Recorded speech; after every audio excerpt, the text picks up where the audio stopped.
Olá, muito boa tarde a você que nos acompanha aqui pelo Notícias Agrícolas. No ar, nosso boletim já com os números de fechamento do mercado lá na Bolsa de Chicago. Foi um dia positivo para a soja, altas até importantes aí de 20 pontos em média aí nos principais vencimentos. A gente está falando de um março fechando o dia a 14,42, um bom nível de preço, portanto, para o vencimento. O maio acima dos 15,30, agosto apenas não conseguiu aí voltar ao patamar acima dos 15 dólares, mas está se mantendo ali bem próximo disso, 14,81 foi o fechamento de hoje. Enfim, quais foram os motivos que justificaram essa movimentação positiva lá em Chicago nesta sexta-feira? E mais do que isso, até quando esse mercado tem fôlego para se sustentar, se segurar acima desses níveis? Vamos conversar com quem entende, com quem está ligado aí no mercado. Rafael Mandarino, da AG Resource Brasil. Seja bem-vindo, meu amigo. Obrigado por estar com a gente aqui mais uma vez, nos ajudando a entender a dinâmica de precificação aí da soja lá na Bolsa de Chicago e também aqui no Brasil.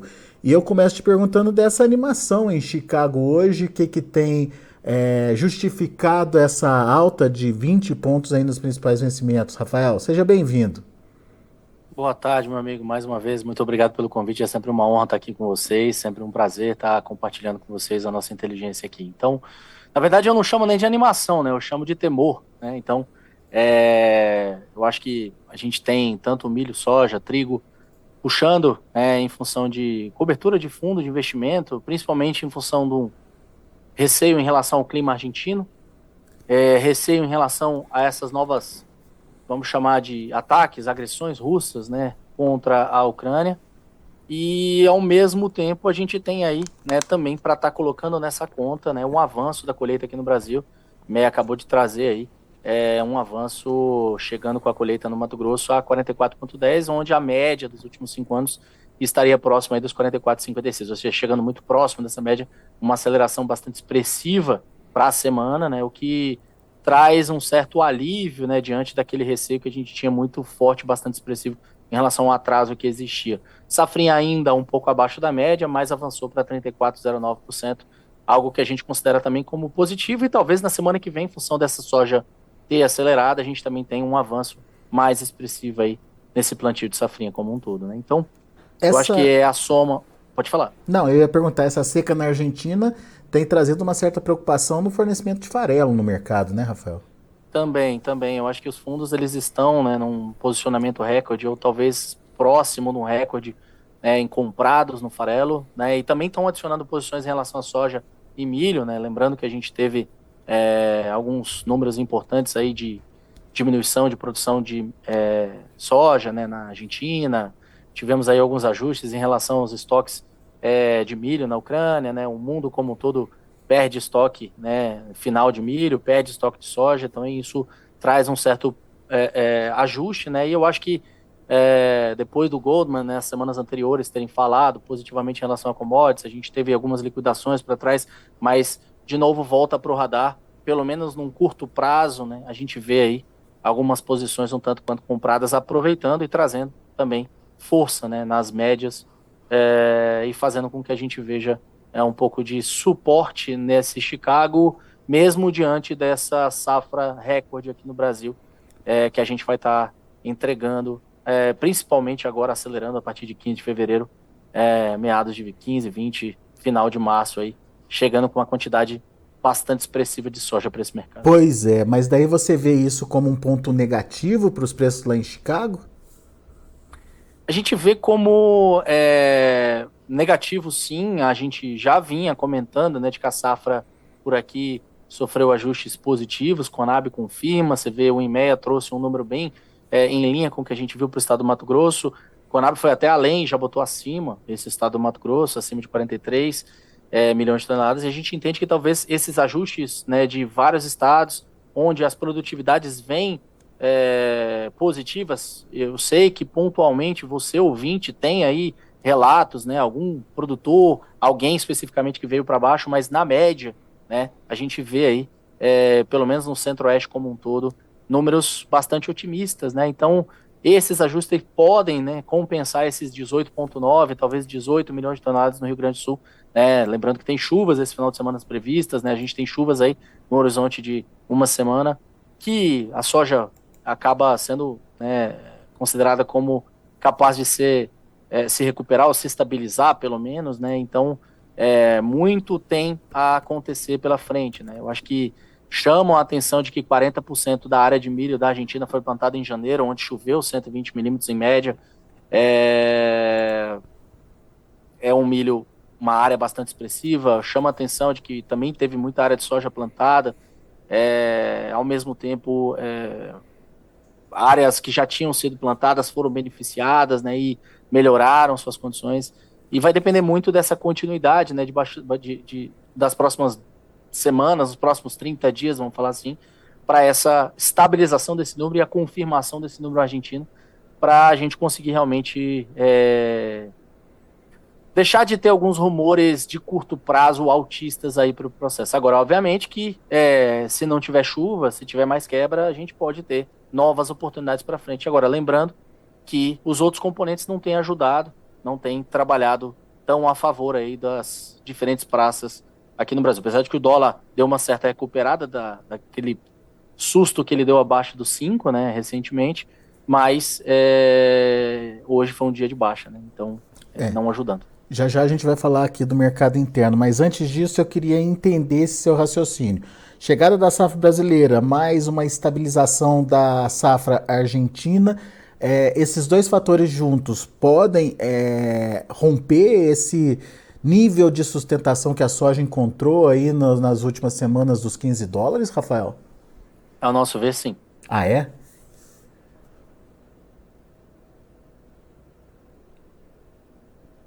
Rafael, tá me ouvindo? Tô te ouvindo, sem deixar esse silêncio Pois ecoar por muito tempo. ficou um silêncio no ar aqui. Mas, na verdade, ao nosso ver, sim, eu acho que as oportunidades, o produtor teve várias oportunidades para trás nesses níveis atuais, onde o prêmio estava melhor, onde o câmbio estava melhor para fazer suas vendas.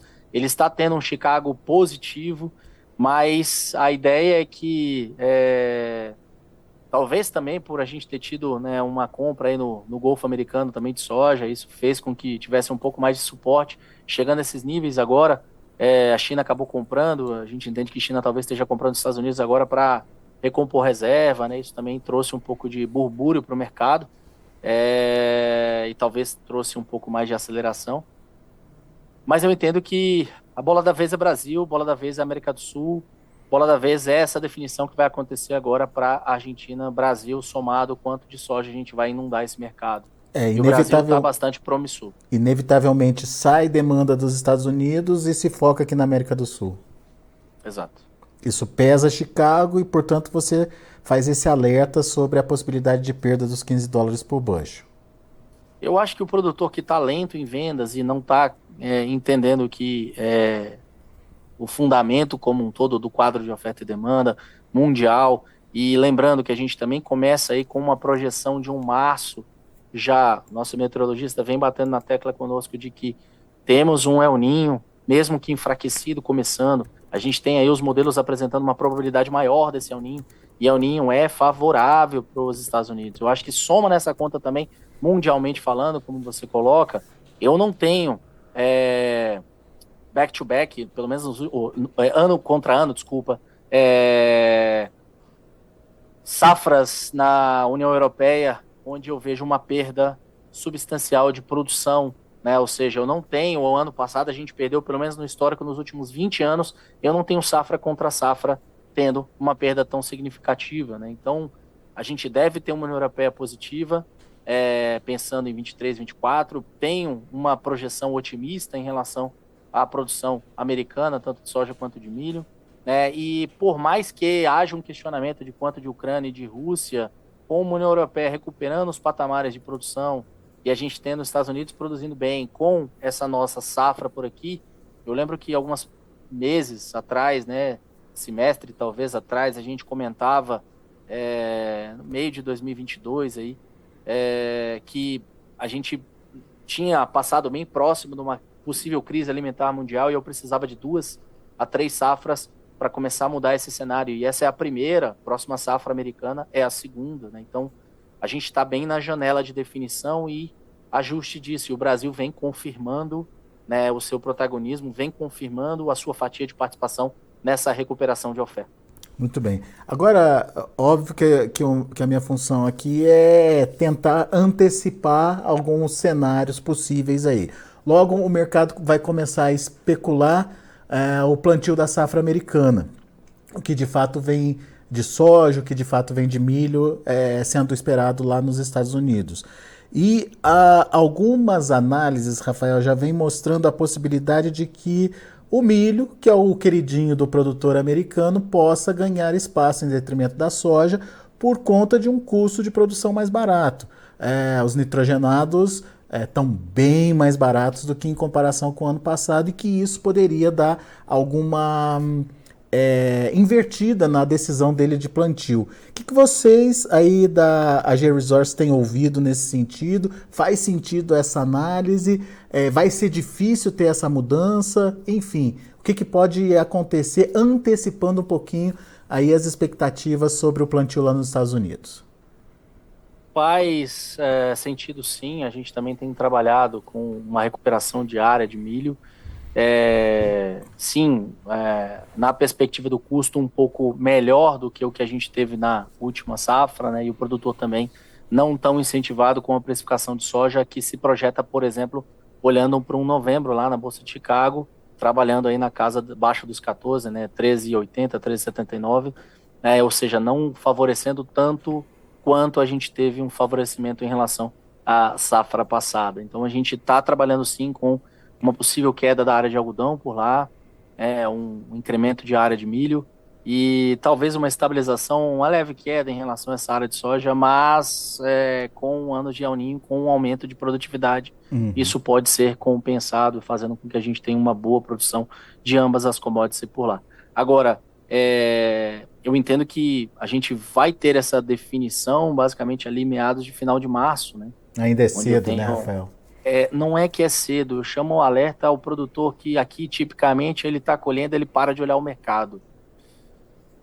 É um momento que, já sabido disso, a gente tem precificação boa, eu tenho um preço favorável, né? O produtor ele tem chance de fazer a sua defesa, né? A gente tem aí até comentado sobre a próxima safra, né? E tem já feito algumas definições em relação à próxima safra aqui com os nossos clientes de consultoria. E eu entendo que há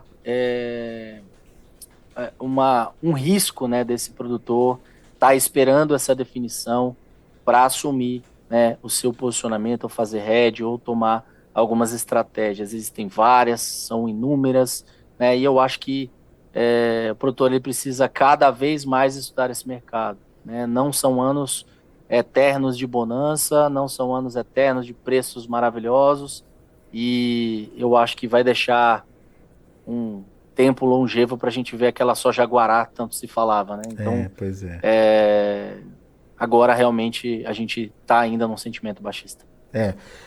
E isso é importante que você está dizendo, porque cada produtor tem a sua estrutura, a sua infraestrutura, tem a sua forma de entregar, para quem entregar, o momento de entregar, enfim, varia muito de produtor para produtor. Mas quem está muito atrasado na comercialização está correndo um risco importante aí, não, Rafael?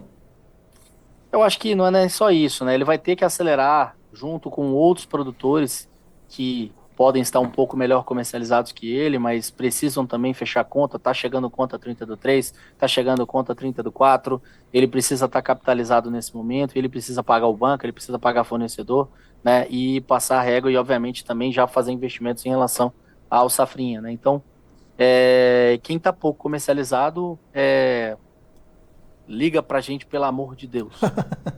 Vem conversar. Boa, Rafael. Agora, só entendendo um pouquinho do mercado interno, né? A gente tem essa condição até agora favorável para Chicago, mas que pode mudar dependendo do ritmo de entrada aí da safra brasileira nas próximas semanas. Mas a gente tem um dólar muito oscilante. Ontem, por exemplo, subindo bastante. Hoje, por exemplo, devolvendo parte dos ganhos de ontem. E prêmios que derreteram praticamente, literalmente aí nas últimas semanas. Como é que o produtor, enfim, entende esse processo e como é que ele define a real hora de negociar? O que ele deve priorizar? Olha dólar, olha Chicago, presta atenção nos prêmios, enfim, qual a orientação para ele, Rafael? O real entendimento desse produtor, eu não sei se ele não está vendido, se ele não está ouvindo, não está participando aí de consultorias, de casos de análise, lendo relatórios, ouvindo notícias agrícolas, né, e participando aí das diversas enriquecedoras discussões que vocês têm com diversos players, atores, consultorias de mercado, né, e não está vendo que a média, a grande maioria está falando basicamente o que a gente está repetindo aqui, né? Então, eu entendo que esse produtor, ele está mal informado, mal assessorado, ele está precisando mudar esse posicionamento e buscar mais e mais informação, sim. O que ele tem que olhar em relação ao momento atual? Óbvio que eu não vou falar que ele tem que olhar todos os componentes, já é bem definido na cabeça desse produtor, né? Mas eu entendo que esse prêmio, ele derreteu, eu entendo que esse dólar, ele está com risco. Eu tenho uma situação governamental por aqui instável, principalmente quando se fala de Banco Central, risco fiscal, autonomias, né, e também jogo de cadeiras ainda. Antes do Brasil funcionar, que tirando o nosso Brasil do agro, que já funciona desde o day one, né, dia 1, mas o Brasil mesmo só começa efetivamente a brincadeira à parte depois do carnaval. Efetivamente do Brasil começar, aí a gente tem muita indefinição. Você vê alguns ministros já questionando, você já vê alguns posicionamentos mudando, né, e algumas alianças começando a serem quebradas. Muita denúncia, muita burbúrio, muito rumor acontecendo, e ao mesmo tempo uma oposição que me parece que talvez comece a fazer o seu papel mais ativamente, aprendendo até com a outra oposição no momento do governo passado, né, e aprendendo também alguns modelos de pressão, né, e caminhos aí que tem que ser feito e vão continuar sendo feitos em relação a uma busca de uma estabilidade, não deixando ir tanto para um lado, né, e também não conseguindo puxar tanto para o outro, a gente mantendo um nível de diálogo, um nível de democracia como um todo. Então, esse risco cambial, ele vai existir, e eu acho que o produtor que está contando do câmbio pode tanto acertar, né, um olho da mosca, como pode errar muito feio. Eu não gostaria que esse produtor tivesse descoberto e tivesse contando com esse dólar nesse momento. Muito bom. Rafael, tem uma pergunta aqui, até pertinente para a nossa discussão, que é do José Cabreira. Ele quer saber se tem armazenamento suficiente para toda a soja que vai ser colhida. Olha, na verdade, não é nem a armazenagem, né? A grande discussão nossa hoje em dia. A gente até estava conversando com parceiros nossos recentemente. Eu acho que muita soja do Mato Grosso foi colhida com umidades acima, e a minha preocupação é muito em secador. Se a gente tem secador suficiente para esse fluxo de soja que está chegando. É óbvio, a gente vai secar, vai dar jeito de secar, mas o quanto de qualidade a gente pode perder. Capacidade de armazenagem, essa discussão ela sempre foi ponderada, mas o line-up está ativo, a entrega no porto está ativa, e a gente vai continuar embarcando essa soja, porque a demanda ela tem, pelo menos aí só China, não falando que o Brasil vai atender total isso, mas sozinha a China vai comprar 96 milhões de acordo com o USDA, né? Então 96 milhões de toneladas, com uma fatia bastante significativa aí de possibilidade do Brasil estar atendendo, né? Então, convenhamos, a grande discussão é quanto rápido tira essa soja, seca e entrega no porto. Eu não acredito que o Brasil vai aumentar o seu estoque de passagem tão expressivamente, capaz de pressionar aí essa capacidade de armazenagem por aqui, não. Muito bem. Precisamos de mais armazém, claro que sim. Precisamos trabalhar melhor sentido, isso, né? Com certeza. Precisamos também de melhor infraestrutura logística, mas também, né, na perspectiva dos secadores, para otimizar ainda mais as produções. Mato Grosso, você vê produtor, dependendo de onde ele está, o investimento dele é em secador, é em armazenagem, e vai continuar acontecendo isso para frente. Boa, Rafael. Muito bom, pessoal no YouTube, obrigado pela participação. Zé Cabreira, obrigado aí pela pergunta. Não se Valeu, Zé. esqueça de se inscrever aqui no canal do Notícias Agrícolas, dar seu like, enfim, acionar o sininho aí para ajudar a gente a distribuir melhor as nossas informações também aqui do site. Combinado? E meu caro Rafael, agradeço já a sua participação aqui com a gente. É sempre bom te ouvir, sempre trazendo novidades aí para nossa análise. Volte sempre, Rafael. Meu amigo Alexandre, muito obrigado pelo convite. Agradeço toda a equipe Notícias Agrícolas mais uma vez. Estou à disposição e um ótimo final de semana para vocês. Grande abraço, Rafael. Até a próxima. Abraço. Tá aí, Rafael Mandarino, AG Resource Brasil, aqui com a gente, analisando o mercado. 3 momentos distintos, segundo o Rafael. O atual, incentivado, incrementado aí lá em Chicago, principalmente hoje, especificamente por essa questão da guerra Rússia-Ucrânia, ainda no radar a seca na Argentina e a forte demanda por farelo. 3 fatores que justificam aí essa manutenção dos 15 dólares por bushel em Chicago. Segundo momento, a partir da segunda quinzena de fevereiro, de acordo aí com a análise do Rafael Mandarino, a chegada da safra brasileira ao mercado. De fato, essa safra é grande e pode impactar sim os preços lá em Chicago, porque vai transferir, obviamente, a demanda americana, que por enquanto está até fluindo por conta aí, de um atraso nessa chegada da safra brasileira, mas a partir do momento que essa safra estiver de fato no mercado, essa pressão é inevitável. E se juntar isso com uma estabilidade na safra argentina, se esse processo de perda que a gente viu acontecer aí nas últimas semanas, se ele se estabilizar, a gente pode perder sim aquele patamar dos 15 dólares por bushel na análise aí, na visão aí do Rafael Mandarino. Daí de novo as discussões se voltam para o que vai acontecer lá na frente. Daí são cenários, são possibilidades, entre eles o que pode acontecer aí com a safra americana. Uma tendência maior pelo milho pode roubar a área do algodão e quem sabe até roubar um pouquinho de área da soja. Mas o Rafael lembrou que é ano de El Niño, as lavouras americanas vão muito bem. Então, uma perda de área pode ser compensada por um aumento de produtividade, então daí a gente tem esse cenário ainda de oferta satisfatória, pelo menos sendo projetado, isso é cenário. Então, são 3 momentos diferentes que ajudam você, produtor, a ter uma ideia do que pode acontecer aí com os preços, isso na visão do Rafael Mandarino lá da AG Resource. A proteção ainda continua sendo aí o melhor caminho. Formas de se proteger são muito bem-vindas nesse momento, principalmente diante dessas incertezas que o mercado tem que enfrentar daqui para frente. Muito bom, vamos então ver os preços da soja lá na Bolsa de Chicago. A gente acompanha também como trabalharam milho e trigo. Olha aí a soja para março, 15 dólares e 42, 23 e 25 de alta. Maio, 15 dólares e 33, alta de 21,75. Julho, 15 dólares e 22, alta de 19 pontos mais 75. E agosto, 14 dólares e 81 centes por bushel, ganhando aí 18 pontos mais 25. Para o milho, dia positivo também. Março, 6 dólares e 80 centes por bushel, 9,75 de alta. Maio, 6,78, 9,25 de alta. Julho, 6,66, 7,75 de alta. E setembro, 6 dólares e 10 centes por bushel, uma alta de 5 pontos mais 75. E para finalizar, a gente tem o trigo subindo bem também. Trigo e milho basicamente influenciado aí por essa questão da guerra Rússia-Ucrânia. De novo, a situação por lá começa a preocupar.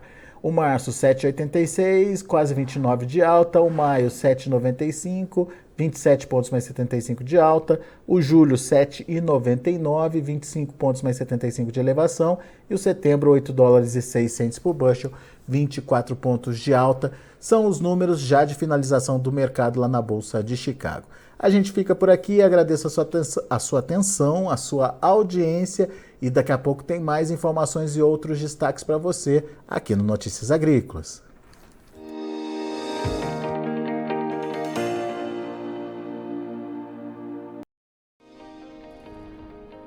inscreva em nossas mídias sociais, no Facebook Notícias Agrícolas, no Instagram @Notícias Agrícolas e no nosso Twitter @Notiagre. E para não perder nenhum vídeo, não se esqueça de nos acompanhar no YouTube e na Twitch, Notícias Agrícolas Oficial.